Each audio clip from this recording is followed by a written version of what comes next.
Yes, guys, what's going on? Welcome to Adam McKola TV. I am Adam. We are back. It looks like Manchester United are set to announce their first summer signing this week, and it looks like that man is going to be Donny van der Beek. Obviously, barring an absolute disaster, failing a medical and anything else going wrong, he is going to be a Manchester United player and be Ole Gunnar Solskjaer's first signing of the 2020 summer. Now, it's a player that's been long linked with a move to Manchester United. He's been linked with a move to the club for about 4-5 years. We've been rumoured that we've been scouting him. It's been an awfully long time, and it's led to this position of him signing for Manchester United in a £36 million deal, potentially rising to £40 million. Now, in this video, we're going to find out more about the man himself that we are signing, the rise that he's had through the Ajax Academy, leading to this move to Old Trafford, and of course, what some other people say about the man himself, but also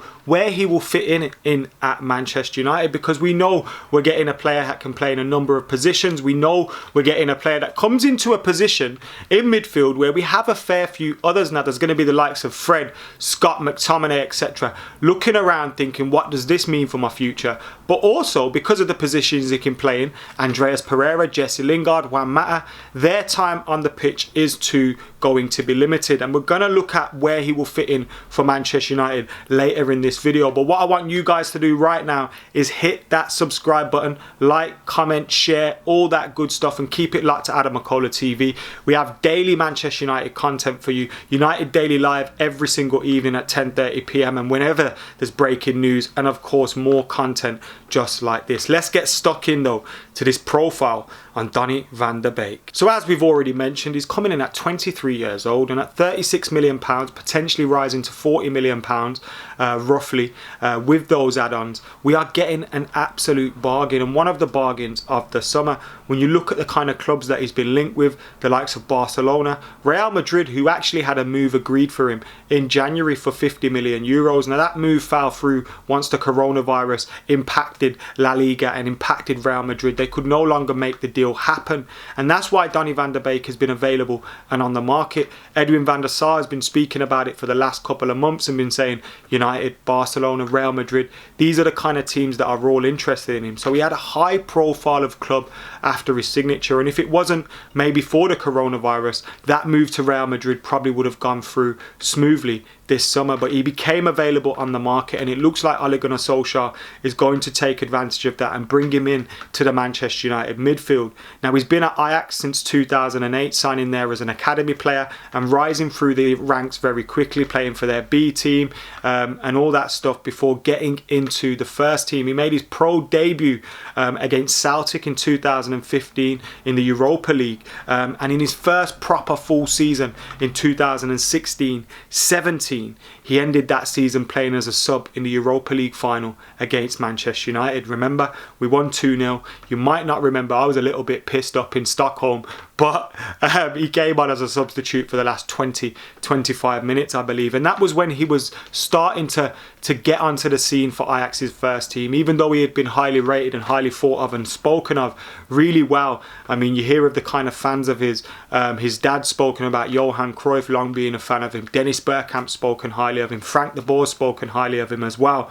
And he's a midfielder that can play in a number of positions, in the 6, in the 8, in the 10, as we've seen over the years. Now, as we said, his first full season was in 16-17, but he rose to prominence in 18-19 when he played in an attacking midfielder role just off Tadic in that Champions League run, which saw them beat Juventus on the way to eventually being knocked out against Spurs on away goal in the semi-final. But he was a big part of that. Obviously, a lot of the players like De Jong and De Ligt got a lot of the headlines, and they sealed big money moves away from Ajax to Juventus and Barcelona respectively. But Donny van der Beek was a key cog in that. Mauricio Pochettino at the time was pointing out how, you know, we've all been happy with and surprised and pleasantly surprised at the rise of those other two players players that we mentioned, but Donny van der Beek's the key in that. And he was a great player for them in that attacking midfield role, scoring goals, assisting goals, helping them on that incredible run to the semi-final, which looked like they were going to get to the final, but for a late Spurs goal. Talking about in the Champions League, he's got an eye for a big goal as well. Big goals, as we said, against Spurs, Juventus, Chelsea in the 4-4 draw at Stamford Bridge. He has an eye for a big goal. Now in 1920, he has occupied a more deeper role in central midfield, or on occasions in a defensive midfield role. Now he has the intelligence and the foresight, the positional awareness and technique, and the eye for a pass.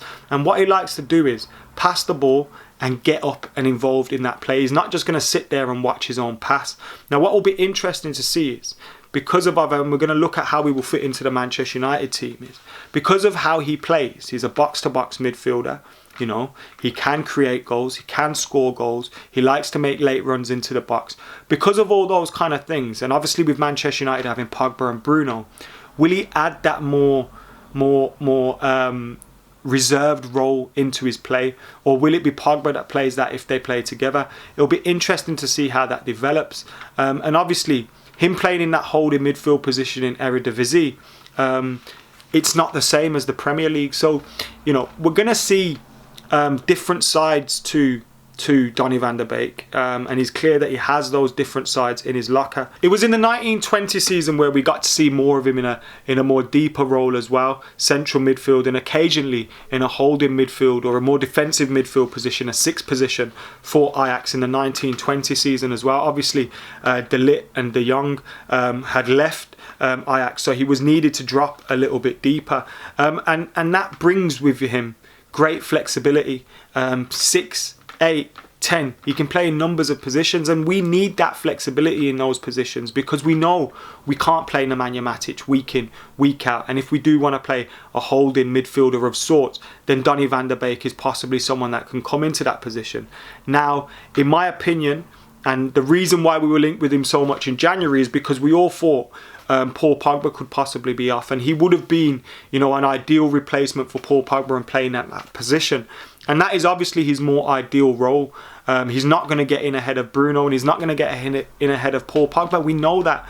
But what that gives us is depth. And what that gives us is a player that has that quality. We haven't had it at Manchester United. And people complaining about this signing, it just doesn't make sense to me.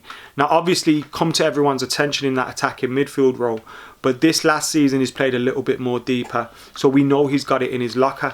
Now, at 23 years old, he's got technique, he's got the eye for goal, the pass, intelligence, great positional awareness, and manipulation of that space that he has as well. He's a hard worker, he can get box to box, and he likes to link play and follow it up and get into the box as well, as you'll see with many of his goals that he's scored. So Manchester United are getting a player that can do it all in the midfield area. Now, as he ages and as he gets more mature and more experienced and hopefully more settled into the Premier League, we'll begin to see maybe a more, you know, a mature, and maybe someone that can hold that position a little bit more, and maybe is more relaxed in there. But we're going to have to wait and see how he adjusts to the Premier League too. But what a signing, Manchester United are getting him for £36 million, an absolute bargain. Let's look at where he'll fit into various formations for Manchester United. So where will he play? Look, Manchester United have more often than not played a 4-2-3-1 this season. And what we know is he can play with Paul Pogba and Bruno, in my opinion. Look, there's a lot of games where Manchester United play at home. We have a lot of possession. He'll be used to that as well, having played for Ajax, having, you know, 50-60% of the possession, maybe more. And in those kind of games where we don't need to play a traditional 6, a holding midfielder that's just going to sit there and soak everything up, you can play Donny van der Beek, you can play Pogba, and you can play Bruno. People that are doubting that this could work, I really don't see it. What you've got in Pogba and Donny van der Beek are players that are intelligent. And look at the way Manchester United have played when we've not played with Nemanja Matic. We've played with Fred or Scott McTominay there. They're not natural 6s. United don't always play with a defensive midfielder. Whilst we need to get someone in that is a natural replacement for Nemanja Matic, you know, we don't always play with a DM. You know, Nemanja Matic may play, but he'll play in a 4-2-3-1. A 4-2-3-1 by itself has 2 central midfielders and an attacking midfielder. Now, Donny van de Beek and Pogba could occupy those positions. And it'd be interesting to see how they work. Who holds, who drops, who goes forward and all that kind of stuff. But there's been many games where Manchester United have failed to break low blocks. And Donny van de Beek's ability to pass and move, use that space in front of him, that positional awareness, create that space in front of him, create that space for other people, use the positions that he has, means that Manchester United will find it easier to break down low blocks when they use him and when they have him. And it's another player that can score goals and get assists as well. He also gives you a great option to rest Paul Pogba. This season, we've been unable to rest Paul Pogba when he's been fit because of the fact that Ole doesn't trust anybody else off the bench. Beyond the first 12 to 13 players, he doesn't trust anybody else. Now, you could play Matic, Van de Beek and Bruno, and you've still got a top quality midfield. And in the 4-2-3-1, you just see Donny van de Beek going into that Paul Pogba position.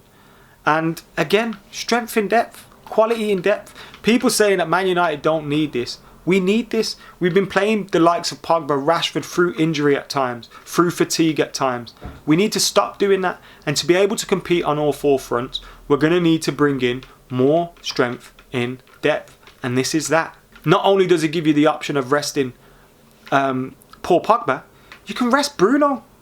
You can give Bruno a day off when we need to in that 4-2-3-1 formation as well. Playing Matic and Pogba or Fred and Pogba in behind Donny van de Beek and getting to see him in that attacking midfield role where he can push up and help with the striker and help with Anthony Martial. He's another intelligent player added into the mix. We've seen, and we know Bruno doesn't want to be rested a whole lot, but when we've got Champions League football and we've got all these fixtures piling up, I mean, Andreas Pereira and Jesse Lingard played, about 40, 50 games this season.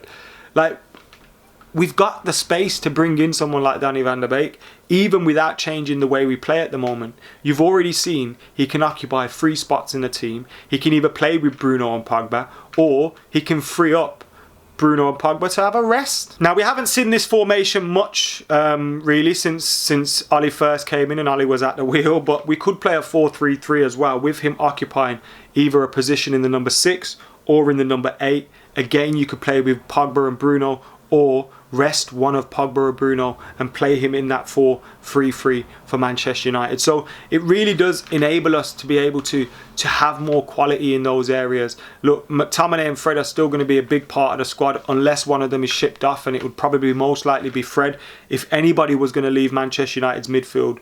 But we've now got the depth. Nemanja Matic, we know, can't play week in, week out. Fred, we know he's limited in what he can do, as is Scott McTominay. And I think Donny van de Beek is immediately an improvement on both of those players, And you could probably say Nemanja Matic as well because of the age that he's at.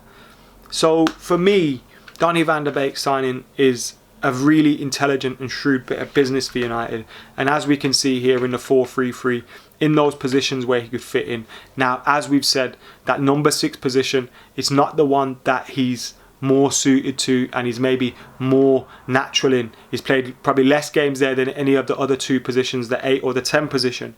But he has the intelligence, the positional awareness to do that. And like I've said, in the games where Manchester United have 60-70% of the possession, you can afford to play these guys. Obviously, when you're away from home or in the big games or in the Champions League, you bring in Nemanja Matic. This is what this is enabling us to do. Wrap Nemanja Matic up in cotton wool so you draw him out for the big games, Champions League games and all that. And I wouldn't be surprised to see Donny van de Beek eventually maybe mould himself into that role. That's the intelligence that he does have.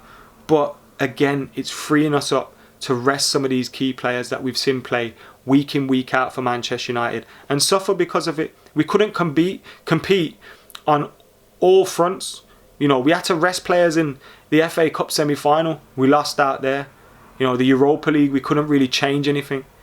When you got Donny van de Beek in the team, whether it's in the starting lineup or on the bench, it's strengthening your team. Even if it means Nemanja Matic or Fred or you rest Paul Pogba or Bruno when they're on the bench, you're strengthening your team and you're strengthening your depth. Now, something else which is an interesting one, which, again, if we sign Jadon Sancho, which is obviously, still not done, But if we sign Jadon Sancho, then who knows, you know, whether we see this much at all, because it would then mean you play a different formation more often than not. You're not going to leave a £108 million player out. But we could play a 4-4-2 diamond with Matic, Beek, Pogba and Bruno in that diamond. And just look at that. Nemanja Matic in the 6th position. 2 8s, Van der Beek and Paul Pogba. And then Bruno in the 10th position, just off Rashford and Marshall or whoever it is. It gives us that ability to play with high fullbacks in terms of Wan-Bissaka and Shaw or whoever it is. Nemanja Matic dropping in behind the centre backs. And then you've got that midfield creativity and that threat and that quality in all areas to be able to create opportunities. And it's a real exciting signing for what it enables us to do in the midfield. But we know we need to improve in other areas as well.